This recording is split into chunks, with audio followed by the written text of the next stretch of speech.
Hello नमस्कार, मैं बिट्टू जायसवाल स्वागत करता हूं आप सभी का आपके चैनल कैटलिस्ट एजुकेशनल कैंपस में। दोस्तों, आज हम लोग देखेंगे 11th क्लास का चैप्टर नंबर 3 का एनसीईआरटी में जो चैप्टर नंबर 3 है पादप जगत, इसका क्वेश्चन आंसर जो कि होगा 1 से लेकर 5 तक का क्वेश्चन आंसर। तो चलिए वीडियो को शुरू करते हैं। तो पहला क्वेश्चन है कि शैवाल के वर्गीकरण का आधार क्या है। तो इसका आंसर लिखिएगा कि शैवाल को क्लोरोफाइसी, फियोफाइसी और रोडोफाइसी के आधार पर वर्गीकृत किया जाता है, और जो कि उनके प्राथमिक पिगमेंट वर्णक के विभिन्न प्रकार के होते हैं। इसी कारण से ये क्लोरोफाइसी, फियोफाइसी और रोडोफाइसी में विभक्त होते हैं। तो सबसे पहले बात कर लेते हैं क्लोरोफाइसी की। तो क्लोरोफाइसी को बांटा गया है कि इस वर्ग में शैवाल शामिल होते हैं, वैसे शैवाल शामिल होते हैं जिनमें प्राथमिक पिगमेंट के रूप में क्लोरोफिल यानी हरा पिगमेंट पाया जाता है, इसलिए इसका नाम है क्लोरोफाइसी। और यह वर्ग सामान्यतः उपद्रवी अम्लीय परिस्थितियों में पाया जाता है। ठीक है। और दूसरा बात करें फियोफाइसी की, तो फियोफाइसी जो है इस वर्ग में शैवाल शामिल होते हैं, वैसे शैवाल शामिल होते हैं जिनमें प्राथमिक पिगमेंट के रूप में फियोक्रोम यानी ब्राउन या कमजोर पिगमेंट पाया जाता है। इस कारण से इसका कलर कैसा हो जाता है, भूरा शैवाल हो जाता है। और यह वर्ग समुद्री अनुपस्थितियों में पाया जाता है। ठीक है। नेक्स्ट बात करें तो वह है रोडोफाइसी। तो इस वर्ग में शैवाल वैसे शैवाल शामिल होते हैं जिनमें प्राथमिक पिगमेंट के रूप में फाइकोबिलिन पिगमेंट होता है। इस कारण से इसका रंग कैसा हो जाता है, इस शैवाल का लाल हो जाता है। और इसी कारण से समुद्र जो है कभी कभी बहुत सारा शैवाल जमा हो जाता है, इस कारण से समुद्र का रंग लाल दिखाई देता है। ठीक है। तो लाल पिगमेंट पाया जाता है और यह वर्ग समुद्री और स्वीकृतियों में पाया जाता है। नेक्स्ट क्वेश्चन की बात करें तो क्वेश्चन है कि लीवरवर्ट, मॉस, फर्न, जिम्नोस्पर्म, एंजियोस्पर्म के जीवन चक्र में कहाँ और कब निम्नीकरण विभाजन होता है, इसके बारे में बताना है। तो इसका आंसर लिखिएगा कि वनस्पति में जीवन चक्र यानी विभाजन के दृष्टिकोण से निम्नीकरण यानी मियोसिस और विभाजन माइटोसिस की स्थिति और स्थान इन प्रमुख शैवालों में विभिन्न होती है। सबसे पहले बात करें लीवरवर्ट की, तो लीवरवर्ट क्या होता है, तो लीवरवर्ट्स में निम्नीकरण यानी मियोसिस और विभाजन जो है माइटोसिस होता है। ठीक है। और दोनों प्रक्रियाएं गैर विशेषकृत थाली वनस्पतियों में होता है, थाली नहीं, यहाँ पे थैली वनस्पतियों में होता है। ठीक है। नेक्स्ट जो है वो है मॉस जो है मॉस में निम्नीकरण और विभाजन माइटोसिस दोनों प्रक्रियाएं गैर विशेषकृत थैली वनस्पतियों में ही होता है, मॉस में भी सेम है। उसके बाद बात करें फर्न में, तो फर्न में निम्नीकरण विभाजन प्रधानतः निम्न भाग में और विभाजन माइटोसिस विशेषकृत थैली में होता है। इसका मतलब यह है कि वे एक संगठन वाले वनस्पतियों के रूप में पाए जाते हैं। ठीक है। नेक्स्ट बात करें तो वह है जिम्नोस्पर्म। तो माइक्रोस्पोरेंजिया और मेगास्पोरेंजियम में विभाजन होता है। और कब विभाजन होता है, तो पोलन ग्रेन और बीजांड बनने के समय में इसमें विभाजन हो जाता है, किसमें, जिम्नोस्पर्म में। नेक्स्ट बात करें तो उसी में है आवृतबीजी। आवृतबीजी में विभाजन कहाँ होता है, तो प्राक कोष्ठ एवं बीजांड कायक के भीतर विभाजन होता है और परागकण एवं भ्रूण कोष बनने के समय में विभाजन होता है। नेक्स्ट क्वेश्चन की बात करें तो क्वेश्चन है कि पौधों के 3 वर्गों के नाम लिखें जिनमें स्त्रीधानी पाई जाती है, और इनमें से किसी एक के जीवन चक्र का संक्षिप्त वर्णन करना है आपको। तो देखिए, पौधे के 3 वर्ग जिनमें स्त्रीधानी होती है वह है टेरिडोफाइट, जिम्नोस्पर्म और एंजियोस्पर्म। ठीक है। 3 आपको मालूम है कि थैलोफाइटा, ब्रायोफाइटा, टेरिडोफाइटा अनावृत और आवृत। तो टेरिडोफाइटा, जिम्नोस्पर्म और एंजियोस्पर्म में ये स्त्रीधानी पाई जाती है। और यह एक द्विलिंगी पौधा होता है। इसमें नर लैंगिक अंग को पुंकेसर एवं मादा लैंगिक अंग को स्त्रीकेसर कहा जाता है। और मालूम है आप लोगों को कि प्रत्येक पुंकेसर जो है, पुंकेसर के 3 भाग होते हैं, पुतंतु, योजी एवं परागकोश। मियोसिस के बाद परागकोश में परागकण बन जाते हैं। और स्त्रीकेसर के भी 3 भाग होते हैं, अंडाशय, वर्तिका एवं वर्तिकाग्र। तो अंडाशय के भीतर देखिए, अंडाशय के भीतर एक या एक से अधिक बीजांड पाए जाते हैं और बीजांड के भीतर युग्मकोद्भिद होता है, जिससे मियोसिस विभाजन द्वारा भ्रूण कोष बनता है और जिसकी प्रत्येक कोशिका अगुणित होती है। ठीक है। और आप लोगों को मालूम होगा कि प्रत्येक भ्रूण कोश में 3 कोशिकीय अंड समुच्चय, 1 अंड कोशिका तथा 2 सहायक कोशिका और 3 एंटीपोडल सेल पाए जाते हैं एवं 2 ध्रुवीय केंद्रक पाए जाते हैं। यानी 2 ध्रुवीय कोशिकाएं होती है और ध्रुवीय कोशिकाएं आपस में जुड़कर द्विगुणित द्वितीय केंद्रक बनाती है।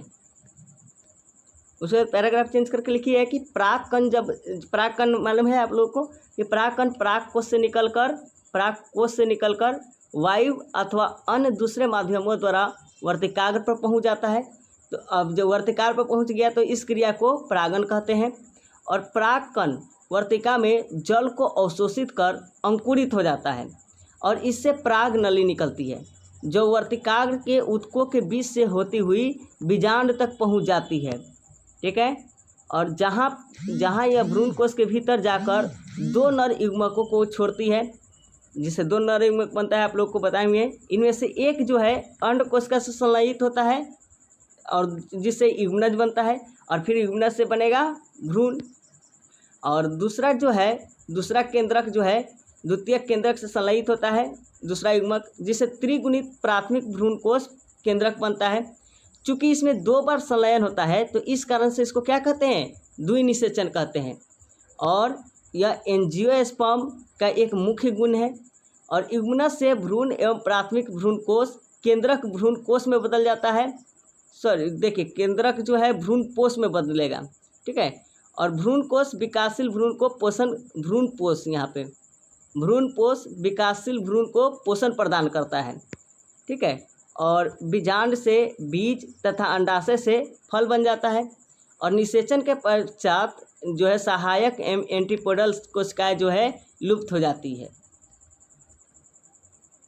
नेक्स्ट क्वेश्चन की बात करें तो क्वेश्चन है कि निम्नलिखित का सूत्र गुणता यानी पोलैरिटी बताइए। मौस के प्रथम तंतुक कोशिका की, द्विबीजपत्री के प्राथमिक भ्रूण कोश के केंद्रक की, मौस की पत्तियों की कोशिका की, फर्न के प्रोथैलस की कोशिकाएं की, मार्केंसिया की जेमा कोशिका की, एक बीजपत्री की मेरिस्टेम कोशिका की, लीवरवर्ट का अंडाशय तथा फर्न के युग्मनज को। ठीक है। तो इसका आंसर लिखिएगा कि मौस के प्रथम तंतुक कोशिका यानी प्रोटोनेमल सेल ऑफ यहाँ पर नहीं दिया हुआ है क्या, प्रोटोनेमिया, 1 मिनट कुछ छुड़ा हुआ है यहाँ पे क्या है ना, प्रोटोनेमल सेल ऑफ मौस। देखिए प्रोटोनेमिया के विकास जो है सीधे बीजाणु से होता है और यह विसर्पी यानी क्रीपिंग द्वारा हरा शाखित एवं तंतुमय होता है। द्वितीय देखिए आगे लिखिएगा कि द्विबीजपत्री के प्राथमिक भ्रूण कोश का केंद्रक यानी primary endosperm nucleus in dicot पराग नली भ्रूण कोश के अंदर जाती है, जहां पर फटकर यह 2 नर युग्मकों को छोड़ देती है और इसमें से एक नर युग्मक अंड कोशिका से संलयित होता है जिससे युग्मनज बनता है और दूसरा नर युग्मक द्विगुणित केंद्रक से संलयित होता है जिससे त्रिगुणित प्राथमिक कोश भ्रूण कोश बनता है। यहाँ पे भ्रूण पोष बनता है और युग्मनज भ्रूण में विकसित हो जाता है और प्राथमिक भ्रूण कोश जो है केंद्रक भ्रूण पोष में विकसित हो जाता है। युग्मनज ठीक, प्राथमिक भ्रूण कोश ठीक है, यहाँ पे भ्रूण कोश ठीक है, भ्रूण कोश में विकसित हो जाता है। उसके बाद इसी में है कि फर्न की प्रोथैलस की कोशिकाएं, तो बीजाणुधानी में स्थित बीजाणु मातृ कोशिका में मियोसिस के कारण बीजाणु बनते हैं और बीजाणु अंकुरित होने पर एक अस्पष्ट छोटा चतुष्कोशिकीय मुक्तजीवी अधिकांशतः प्रकाश संश्लेषी थैलाब युग्मकोद्भिद बनाते हैं जिसे प्रोथैलस कहते हैं। इन युग्मकोद्भिदों के उगने के लिए ठंडा गीला छायादार स्थान चाहिए और युग्मकोद्भिद में नर तथा मादा अंग होते हैं जिन्हें पुंधानी एवं स्त्रीधानी कहते हैं। ठीक है। उसके बाद है मार्केंसिया की जेमा कोशिका में, तो बहुकोशिकीय अलैंगिक कलियां है और यह छोटे छोटे पात्रों जिन्हें जेमा कप कहते हैं में स्थित होती है और यह अपने पैतृक पादप से अलग हो जाती है और इससे एक नया पादप उगाता है। लैंगिक जनन के दौरान नर तथा मादा लैंगिक अंग या तो उस थैलस पर अथवा दूसरे थैलस पर बनते हैं और स्पोरोफाइट में ही पादप सीटा तथा कैप्सूल होता है। उसके बाद है एक बीजपत्री की मेरिस्टेम कोशिका, तो यह एक सरल ऊतक है जो अविभेदित कोशिकाओं से बना होता है और इसमें कोशिका भित्ति पतली होती है। इसमें अंतःकोशिकीय तथा स्थान बहुत छोटा या नहीं पाया जाता है। इसके उपापचय का दर उच्च होती है और इसमें विभाजन की क्षमता अधिक होती है। ठीक है, तो ये हो गया आपका। नेक्स्ट क्वेश्चन अगर 5 नंबर की बात करें तो 5वां क्वेश्चन है कि शैवाल का और जिम्नोस्पर्म के आर्थिक महत्व पर टिप्पणी लिखना है। जिम्नोस्पर्म यानी अनावृत बीजी के। तो शैवाल के आर्थिक महत्व के बारे में पहला बात कर लेते हैं।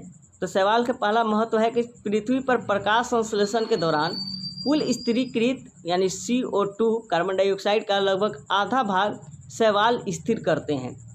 ठीक है, उसके बाद ये अपने आसपास पर्यावरण में घुलित O2 का स्तर बढ़ा देते हैं।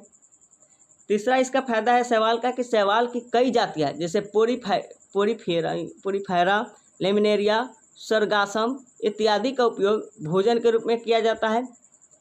उसके बाद बात करें चौथा नंबर, तो जिलेडियम एवं ग्रेसेलिया से एगार प्राप्त होता है जिसका उपयोग सूक्ष्म जीवों के संवर्धन में एवं आइसक्रीम और जेली बनाने में इसका उपयोग किया जाता है। 5वां इसका उपयोग देखें तो क्लोरेला तथा स्पाइरुलिना का उपयोग अंतरिक्ष यात्री भोजन के रूप में करते हैं। तो हो गया शैवाल का लाभ। अब जिम्नोस्पर्म के आर्थिक महत्व की बात करें तो कोनीफर से मुलायम लकड़ियाँ प्राप्त होती है जिसका उपयोग प्लाईवुड एवं कागज उद्योग में किया जाता है। उसके बाद पाइनस के रेजिन से टर्पेटाइन एवं रेजिन प्राप्त होता है।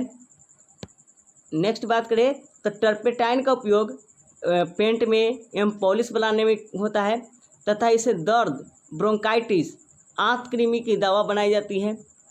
उसके बाद रेजिन द्वारा जो है वाटरप्रूफ पदार्थ बनाया जाता है। ठीक है, और वहीं बात करें पाइनस का बीज चिलगोजा खाने का काम में आता है।